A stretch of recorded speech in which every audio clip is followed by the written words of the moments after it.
The power of your pets. Pet Power. Talk radio with bites. We're Pet Life Radio, the #1 pet radio network. Let's talk pets.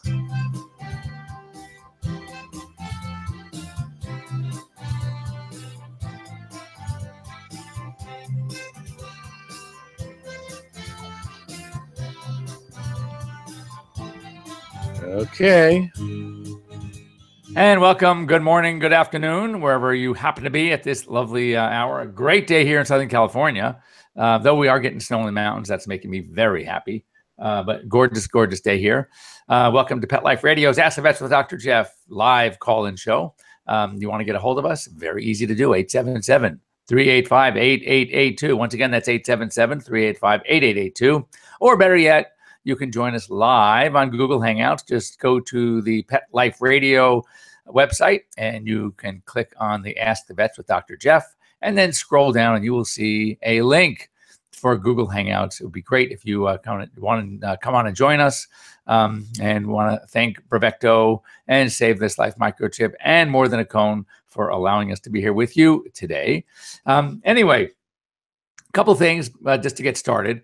Last week, we talked about some winter hazards for our pets. And there are two more I wanted to add to the list. And very interestingly, two came from listeners that they are 100% right. We probably should have mentioned it last week. So I'm going to mention it now. Number one, cats, outdoor cats also are affected by the cold. So what do? They typically look for warmth. By jumping up under a car, you can go underneath, and jumping up on the engine block of a car that was driven and is now still very warm, actually hot at the beginning. And it provides some shelter from the cold being up there and some warmth. Well, we know that cats like to take their cat naps. And in this nice shielded, sheltered area, warm area, they fall asleep.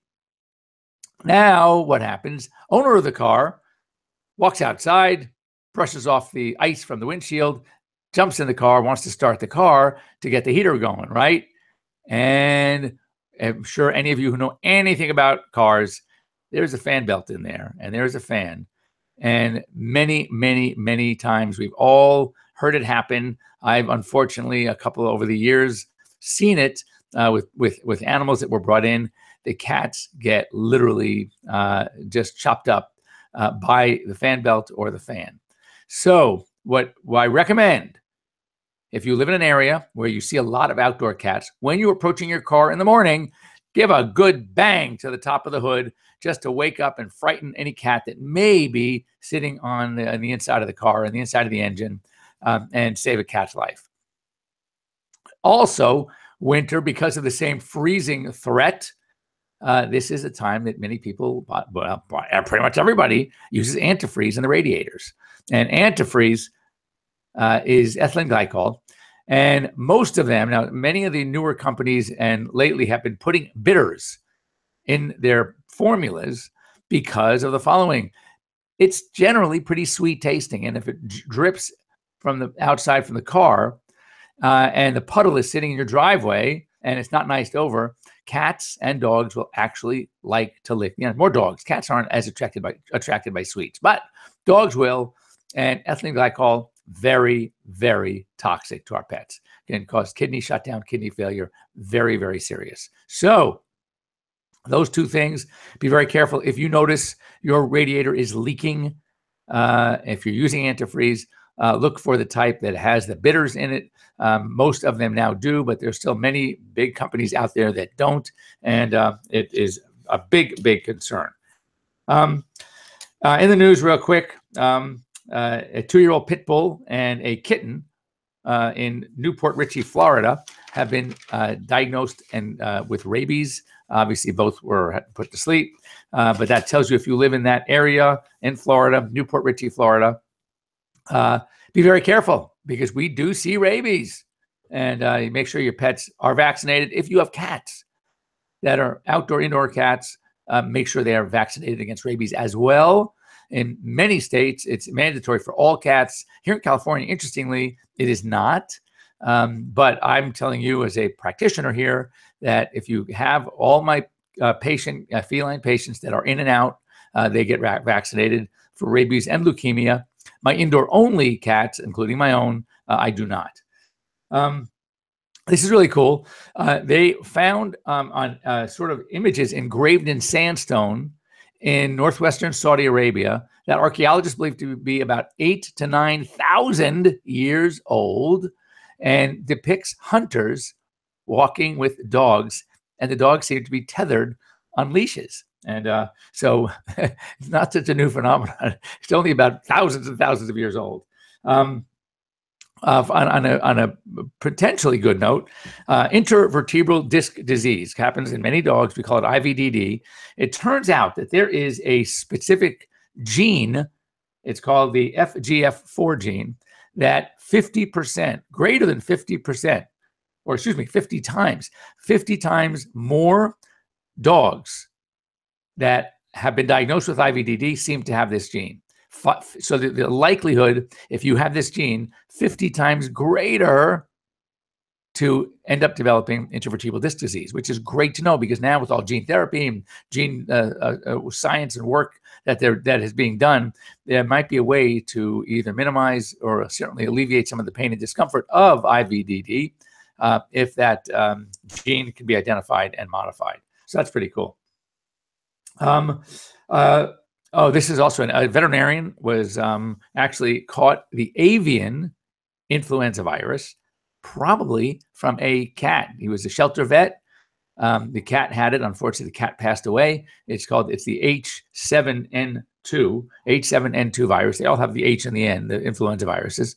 The veterinarian survived. But anyway, again, it just shows you that how likely that many of the diseases that we see in one species are going to mutate and affect other species as well. So again, if you're, if you have birds, be really careful out there.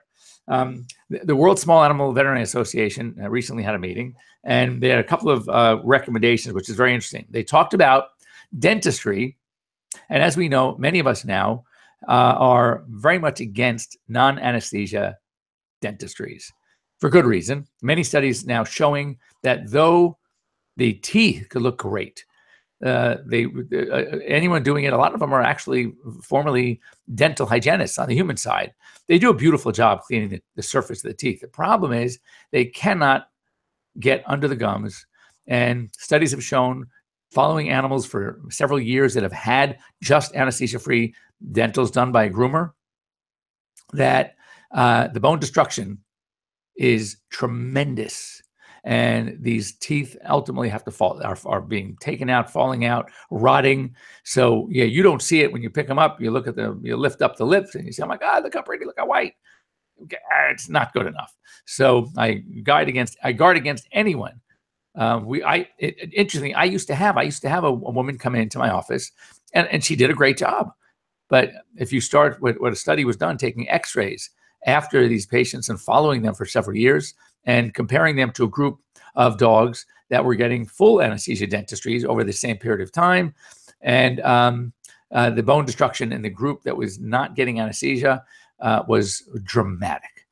So if anyone is even thinking of it, I would advise you not to. Now, what I do tell some of my clients that have done it is, if you really want to do it, and maybe your dog is getting to the point where it could have a cleaning every 6 months, do like every other time. If you want to get the surface of is okay, but at least once a year. And dogs that really have bad teeth more often should have full anesthesia dentals, where the teeth can be root planing, thorough cleaning, gingival work.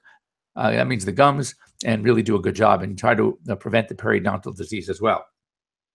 Also, they had made some recommendations on the breeding practices, our breeding practice, especially when it comes to breeds that have certain traits, that the traits themselves are causing problems. For example, brachycephalic dogs, Persian cats. I mean, we've created this monster.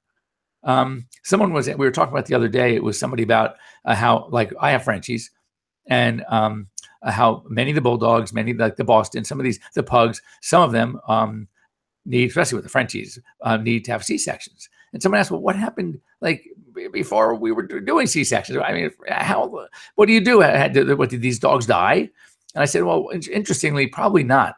We are breeding for a certain look, and that look incorporates the big head with the a little narrower shoulders and a little more narrow waist, I should say, big shoulders and big head. Well, that's what we've created. So now we have created our own monster that is now forcing us to have to do C-sections on these dogs. And I did have a litter come in, 8 pups. And if you follow me on Instagram at Dr. Jeff Werber, you will see a picture of me standing there with 8 Frenchie puppies, 1 litter, all naturally born. And my hunch is the reason why they were able to be born is because there were 8 of them, and they were probably a little smaller. But oh my God, they are so adorable. So anyway, just got to keep that in mind.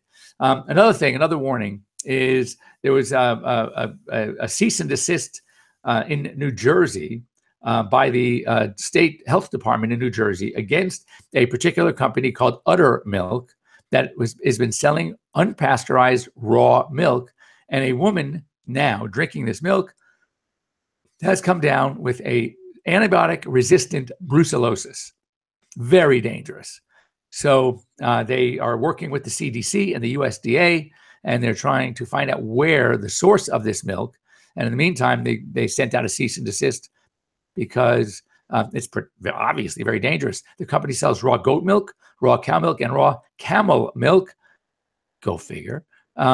I don't know who would drink camel milk, but I guess it's a big thing. Goat milk, I know, is pretty popular. Certainly certain cheeses come from goat milk that are fantastic. But anyway, I would be very, very cautious about drinking raw, unpasteurized products. I know that, these things, I mean, if you look at even raw eggs, my daughter has a cookie dough company called Edible. And the reason why people and Nestle had to recall many of their products is because some of these companies putting out raw dough products are using eggs. And eggs can contain salmonella, and they're using regular flour, which can carry E. coli. So you need to look for the safety, do your homework, make sure these things are safe before you just go ahead and feed them. So coming up is Thanksgiving, and we wanted to talk about some of the Thanksgiving dangers, and the American Veterinary Medical Association actually came up with their report and just some warnings about safety tips for Thanksgiving, such as we know, fatty foods. And we're going to start here, and then we're going to go into our break, and we'll continue coming out. And also, we're talking about foods. I want to talk about, we're going to do this after the break. I would love your input, because I want to know, how is it that pet shops are advising you, the consumer, the pet parent, the pet owner, right, that certain foods are the best foods? Now, if you follow, any medical doctor, any veterinarian, and ask them, is there a best? You can ask 10 veterinarians what the best foods are, and you'll get probably 15 different opinions. So how is it that these people with no training, no background, no education in this department, in this area of nutrition, no specialists, and they're advising you when you walk in the store, oh, no, this is the best food? And I've had clients come in and tell me, oh, no, doc, look, I feed my dog the best food. It's the best. They told me that it's the best.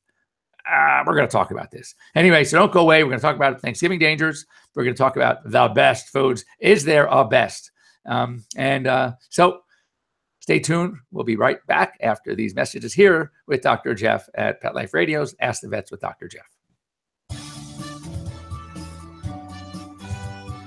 We'll be right back right after these messages. Stay tuned. As a dog, I know a lot about fleas and ticks, so trust me when I say no other tasty chew protects dogs as long as Bravecto. One Bravecto chew keeps fleas and ticks away for up to 12 weeks. Be a good human and ask your vet about Bravecto. Bravecto may cause vomiting. Hi there, this is John O'Hurley, host of the National Dog Show presented by Purina on NBC television right after the Macy's Thanksgiving Day Parade. But today, I'm on Pet Life Radio, and here's my co-host David Fry with some interesting news on things you can win. Hey, you got a chance to win $500 or a trip to the National Dog Show in 2018 by helping us out with this dog meme contest called Dogs Until 2. The theme is based upon us making sure that you hold on to the remote so that those football watchers don't get it and turn your TV into something that it shouldn't be. We want you to watch the dog show with us at noon in every time zone. And if you're proud enough of your dog, you've got a great image you want to share and a witty little caption to go along with it, you can enter the dog meme contest and maybe win a trip to the dog show. Go to PetLifeRadio.com/dogsuntil2 to send us your entry. Maybe you'll see us next year in Philadelphia in 2018. Go to PetLifeRadio.com/dogsuntil2 to enter. Molly, here's your dinner. Zeus, that's not your food. Don't let that happen to your precious cat.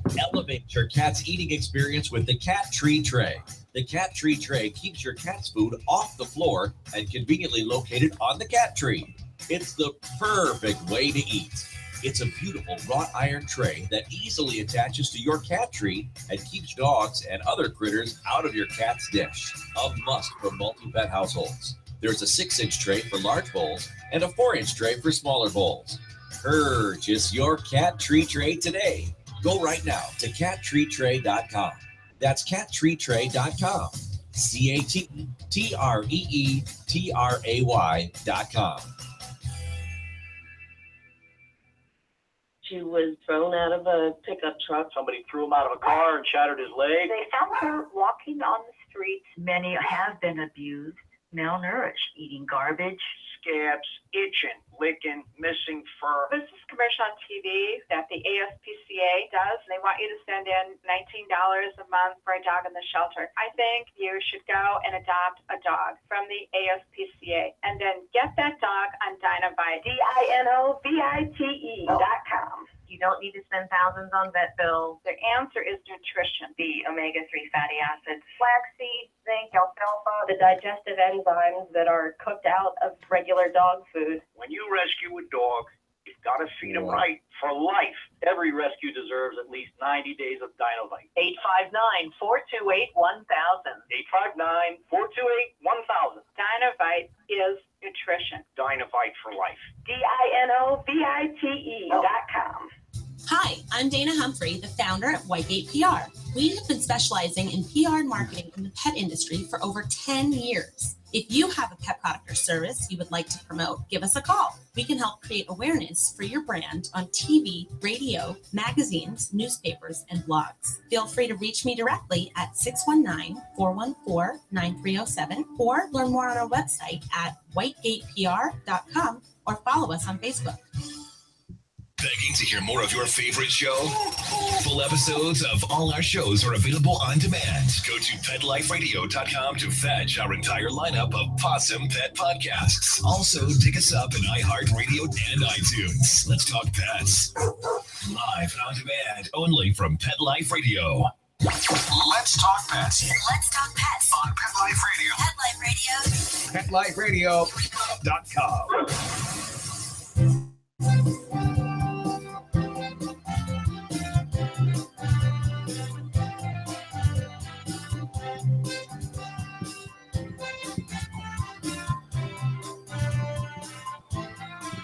Okay. And welcome back. You're here live with Dr. Jeff Werber here on Pet Life Radio's Ask the Vets with Dr. Jeff. And before the break, we were talking about Thanksgiving coming up right around the corner, coming up this week. So some safety tips from the American Veterinary Medical Association. First of all, foods. Obviously, we need to avoid fatty foods, some ham and dark meat, turkey and turkey skin. Very fatty, can cause pancreatitis. Things with raw onions, raw garlic, very potentially toxic, can cause anemias and problems. Poultry bones, soft bones. It's not that the bone itself is poisonous. What it is they are easily shredded and torn, and the sharp edges as they're going down into the esophagus, along the intestinal tract, that can cause a problem too. And because of that, if your dog should swallow, a poultry bone, chewed it up and swallowed it, do not make them vomit, because obviously once it's in the stomach and they're okay, what you don't want to do is run the risk of it coming back up and catching the esophagus on the way out. So just try to avoid them in the first place. Holiday treats, chocolate we know about, raisins, grapes, xylitol. So canned treats that are artificially sweetened with a medication, it's a sweetener, an artificial sweetener called xylitol. We see it in a lot of sugar-free candy, sugar-free gum, sugar-free mints. Very, very toxic to dogs. Be very careful. Yeast dough. So if the dough is sitting there, not yet made into rolls or bread or whatever you're going to make, that yeast, if it's swallowed, can cause a lot of excessive gas and bloating. Not good. Of course, trash. You got to keep your pets away from the trash, because trust me, if it's not good for you, so much so that you're throwing it out, it's not good for your dogs either. And we have seen many we call it garbage can enteritis. And that is vomiting and diarrhea and all sorts of problems because they got into the trash. Decorations, of course, be careful. Things with ribbons, string, candles, dogs, pine cone needles. I mean, these are all things that cats and dogs will love to play with and can cause certain problems.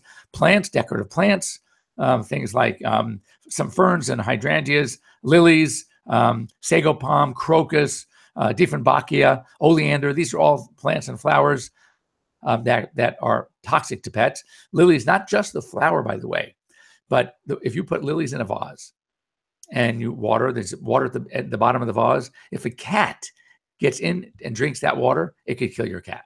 So we're talking major, major toxicity. So, and of course, with visitors coming over, there's a lot of excitement. There's a lot of people.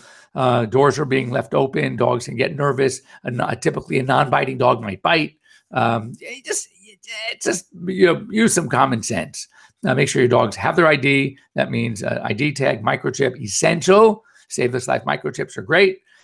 But you want to make sure that all those things are in order as you enjoy your Thanksgiving holiday, because if you don't do these things and there's a problem, your holiday's not going to be so joyful.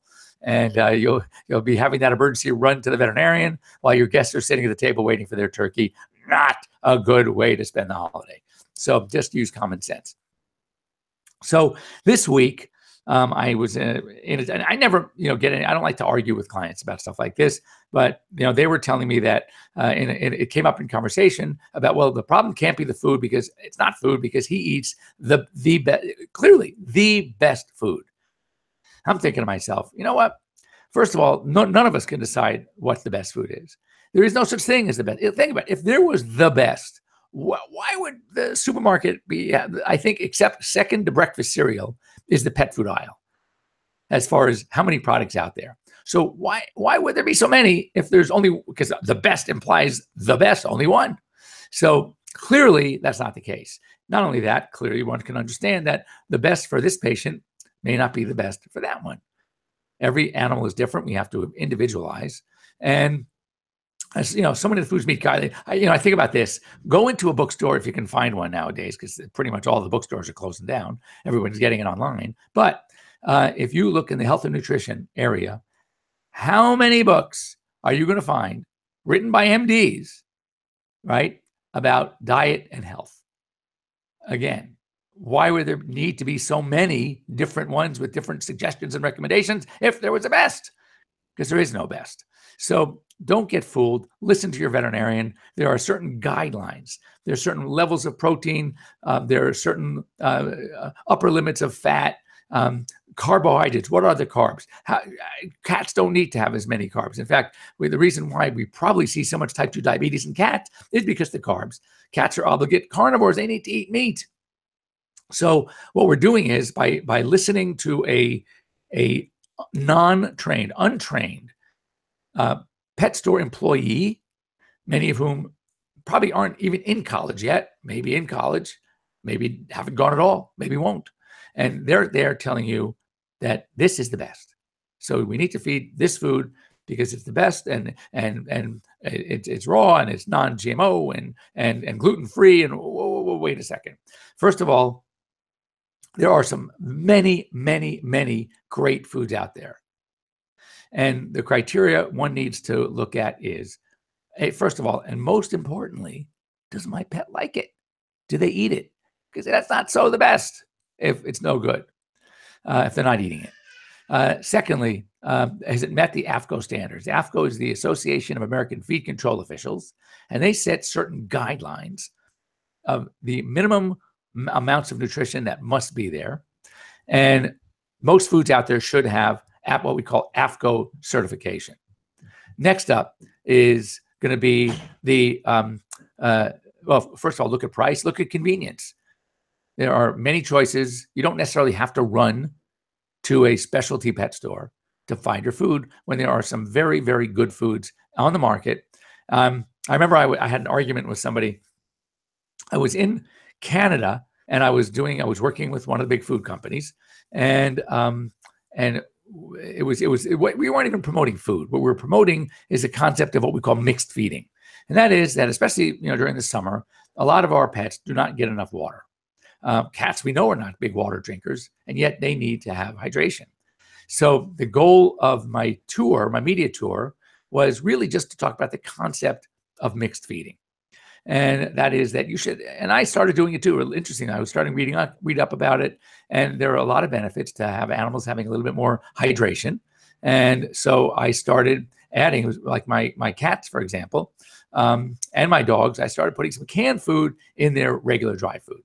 And first of all, most of the time, I'm actually surprised when it's not the case, but most of the time, pets do like canned food. Dogs love canned food. So here I am, and I'm mentioning, again, I have to be very fair to brands, especially a lot of market brands, which are really fine. They're very good, and I can't expect everybody to go to these super, expensive pet store only brands, and those are very good too.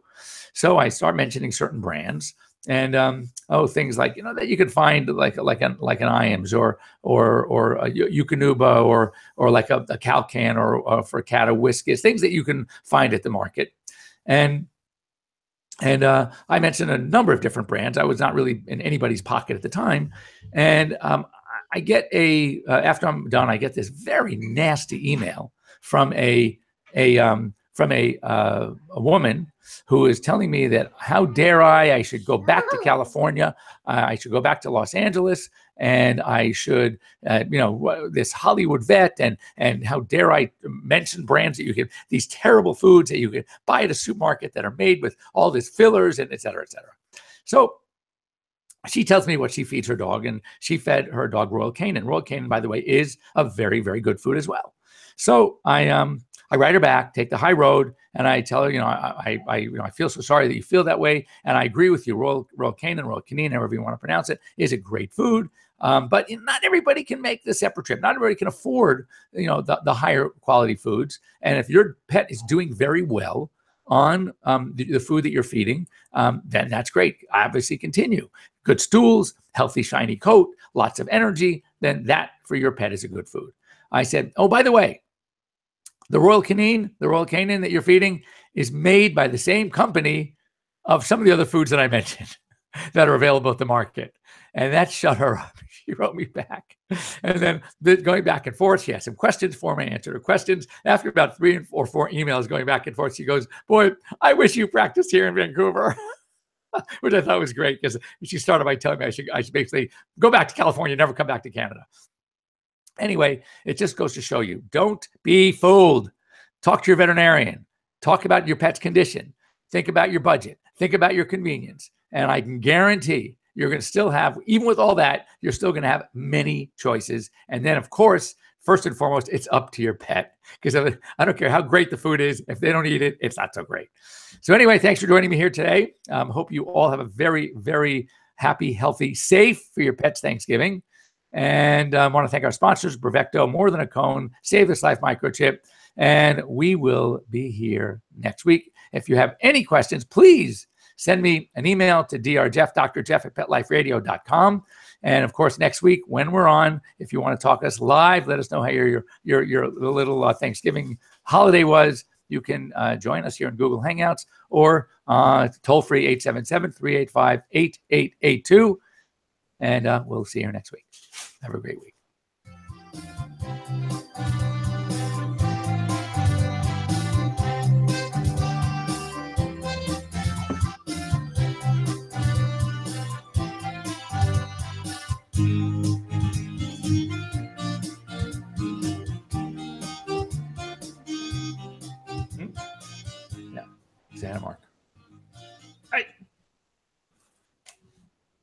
Hey, Mark. Hang on.